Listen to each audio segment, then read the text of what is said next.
Paltrocast. Courtney, before I ask how are you and talk endlessly about Impact 1000, I love the new merch line, homage to the band Rush. Thank you. Well, I mean, this is an actual Rush shirt, but I will have, some sort of collab maybe in the works coming out. I was foreshadowing that whole thing there. Yeah, exactly. I mean, you As gotta go a back to your fellow, roots, right? exactly, fellow Canadian legend, Yes. have there been any interaction between the Courtney Rush camp and the regular Rush camp? Oh man, that wouldn't have. I think you guys would have heard about it if there had been, but that would be sweet. Can you imagine being on stage? It'd be awesome. Anything is possible, We'll go but out speaking of there. stage, Impact 1000, doing the math here, you've probably been on like 20% of those shows. No, no way. Over like seven, Okay, oh, 7 years? okay. There's a So way. 52 episodes in a 15%. year, Yeah. about 20 years of programming. You've been Hmm. for 7 years, so seven times 52, but we can't assume you're on every week. 50, And there was a year with the knee injury out there, so we got to adjust the numbers there. let's compromise. 8% of the Impact 1000. Sure, eight's a good number. Well, it's a pleasure to be speaking with the 8%er, and one of the gigs coming up is the actual show, the 1000th episode in White Plains. Mhm. Now, you're there a couple days after that, Create a Pro, you're around for that in Yeah. New York. So are you getting a New York vacation in? I guess so. I didn't necessarily plan it that way, and then all of a sudden I looked at my schedule. I'm like, wow, I'm up in like New York, Ohio a lot in the next few weeks. Are there beaches in Ohio for Courtney Rush to enjoy herself in? Or is it Oh, just New man, York? listen. I just want like look how pale this skin is. Beaches are not Courtney Rush's thing.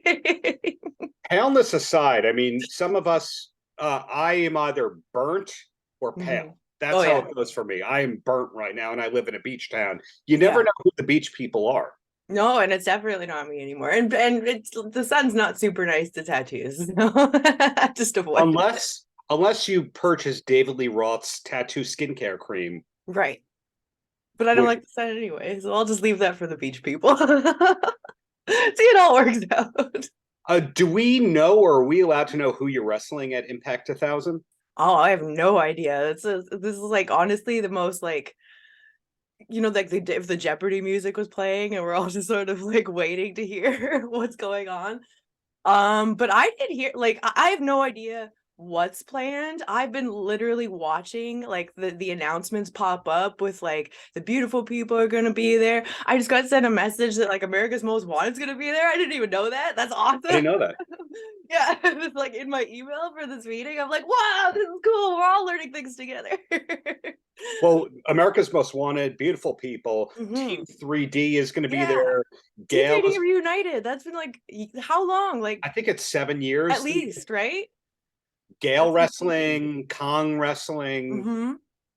So I didn't know where you're going to factor in. I And have no idea, but listen, Impact 1000, there's been like a lot of like wacky like TNA Impact specific matches throughout the years. And one thing that was like my goal when I started, because I wanted to be a knockout specifically, I love TNA. And then like one of the goals that ties in with that is to be in every like weird TNA gimmick match. So I'm hoping there's one that's going to be announced that I haven't been in yet that I can like be like, ooh, put me in there, please. Reverse have you battle royal, let's ever go. have you ever been in the reverse battle royal? No, I haven't. I'm saying let's go. Oh, what's the Terror Dome? Let's bring that back. That's a great one. What Yeah. was the weird steel cage one that I don't know. I guess I have 1,000 episodes to go back and Right. figure Yeah, out. we got some homework to go catch up on. Well, so in a way, this all makes you an Impact veteran. The fact that Mhm. you've been around for 7 years. Is there anything within the company you haven't yet accomplished with? Because I'm talking to a former world champion, a person Mhm. that's been on TV a lot of their life now. Yeah. And getting to like have the microphone like talking, like establish the character from a very early point. Like a lot of people don't get the time to establish their character that quickly. So like really being able to do that much character work was like what I wanted from the start. And then it just kept going and going. So like, is there anything I haven't accomplished? Oh man, there's been some like I'm gonna regret saying this. I'm gonna regret saying this because the Daredevil part is talking and the logical side is going, stop, what are you doing? But there's been some wild dives in Oh, TNA history. And I feel like an ultimate stage dive from Courtney Rush would be a pretty cool addition to when they're showing like the crazy, like death-defying moments of TNA. I'd be like, whoa, dive off something. Let's go. that I've would only be done on one brand. balcony dive in my life. Well, credit goes to you, and this is a compliment here. Not many people have, I hate to use the term getting over because I'm not a wrestler, but No, not but it's true. not many people have been able to get over two gimmicks, characters, etc., that are polar opposites and have them be ultra popular like you have. Mhm. There's it's a very limited list of people who are popular for more than one thing besides Courtney Rush. Yeah, and that's one thing that I've always like appreciated that TNA Impact has always done for their wrestlers is give that time and really like explore characters and make it really interesting. I was talking to somebody about this past weekend about one of the things that drew me to TNA in the first place was that all of their stories didn't exist like in their own separate bubbles from each other throughout the show. Like stories interwove, characters knew each other and acknowledged that in the back, and like Yeah, everything wove together.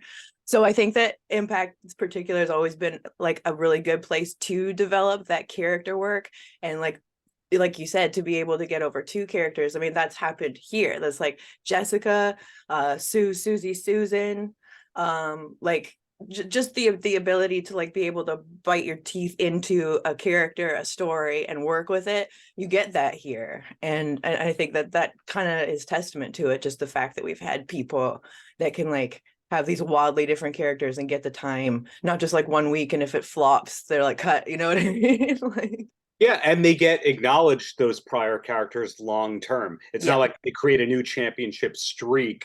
Yes. And then we were like remember them. Like it's still canon in the past. Like the fact that like Joseph Park still gets referenced when you talk about a bit, you know what I mean? Like it's still canon. And I've always loved that so much. Yeah, and as time goes on, the more we realize that just about everyone who ever mattered in wrestling worked at TNA or Yeah. Impact at some point in time. At Whenever some I point. put Well, when I put up the article, that's the bio of like, and it's featured such matches from, and then you go, Mhm. oh, Hogan, Flair, all the NWO people. So basically, you had all the best of WWE, Mhm. etc., but then created all the homegrown talents such as yourself. Yeah. So And if you what look I'm at like a lot of the top guys and like in the world right now and all my companies, a lot of them have done stints in like TNA, like developing, you can see like developing the character work that they're like doing right now. I mean, like Lance Archer is Yeah, like awesome. And then like you remember him with like the guitar band guitars, right? And like, yeah. but it's still you could see that kind of like rock and roll energy and then turned into like dark rock and roll energy. And it's really neat to watch people develop. Well, speaking of dark rock and roll energy, I also see a Slayer patch on you. Is that one of your top five favorite bands? Not top five favorite bands. It did become like a symbolic band of like just the fact with all of the Slayer bunny demon lore that went into the creation of all our characters. So it's funny, I actually literally started listening to Slayer more after we started that storyline. So And then it I became, yeah. Sorry to interrupt you there. I had No, the you're pleasure of interviewing Tom Araya, the singer of Slayer, yeah. and both times I was shocked by how like relaxed and pleasant he is. One of the times was over email, and he used a lot of exclamation points and LOLs. Is Sure. that something that you would have expected from Tom Araya? So I find that when I'm writing or like replying to emails and then like I'll use like more exclamation marks than I necessarily would and I read it back, I'm like, I'm not that excited. Why am I like replying like this? And I think sometimes when you're like writing like a little more like it's be it's become an annoying habit of all of ours to be like overly like what do you call it, punctuation pointy in our like replies, and like I personally would like us to take a step back and get and relearn how to write a proper business email. Indentations. Yes, Yeah. exactly. But it all supports. Yeah, so I would expect that, because I feel like I understand that kind of like energy, replying to something you're excited about and then comes across way more excited in text form. Well, where I was going with that is we think of Slayer as this dark, evil energy kind of band, and they're generally known to be these relaxed people. And when Rosemary was extremely evil at her worst, in the interviews, still a nice person. Very chill. I mean, that's the thing. She would get it all out on the battlefield and then just be able to talk to everybody, no problem. She Exactly. understood PR. Exactly. You know, you present all the Canadian stereotypes really well. The second you meet a mean Canadian, you don't know what's up. So no, it's important. So wrapping all that up before my last question here, you know, Yes. Impact 1000, other appearances elsewhere, and you're on the road a bunch. Yeah. The Rush merch line collaboration is going to be happening in the very near future. Happen, we know you guys. that. But you've also popped up in some acting stuff over time. You've also podcasts, etc. Is there anything going on besides Impact 1000 that we should know about, that we're allowed to know at this point? Man, like I hope I get to do some more acting stuff sometime, because I do miss being on set. That was fun. But right now, I guess most of our energy outside of Impact goes into our Twitch. Me and Andrew Everett co-stream a Twitch show every week that's a sim fed based on Fire Pro Wrestling World, and I spend most of my time writing stories and cutting crude little cartoons for that show to build the backstage story. So if you want to come see stories that I write for 20 different little sprites, come see the world I'm building every Tuesday on Twitch at Andy E Plays. And which, by the way, is your preferred platform for playing Fire Pro?